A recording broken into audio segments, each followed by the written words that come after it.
वंचितच्या कार्यकर्त्यांनी बेताल वक्तव्य केलेलं आहे।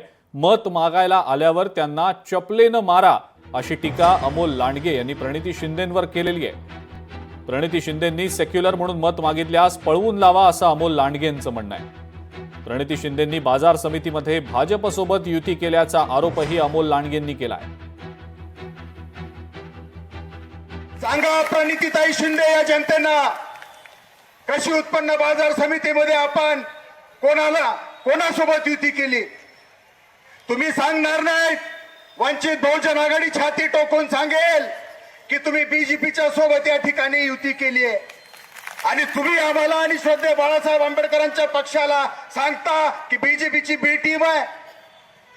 याद राखा, तुमचं नाव घेतल्याबरोबर खाली बसलेल्या महिला चप्पल काढायला लागल्यात। माझ्या माता भगिनींना विनंती करतो, तुम्ही आता चप्पल काढू नका। निवडणुकीच्या काळामध्ये जेव्हा त्या तुमच्याकडे सेक्युलर म्हणून मतदान मागायला येतील तेव्हा तुमच्या हातात चप्पल घ्या आणि त्यांना जा विचारा, तुमची लायकी नसताना तुम्ही आमच्या पक्षाला नाव ठेवलंय आणि आज तुम्ही आमच्याकडे सेक्युलर म्हणून मत मागताय। तोंड फिरवा आणि चप्पल मारा आणि तसंच त्यांना पुढे पळवा। लोकशाही मराठी ऐका, पहा, जागरूक रहा।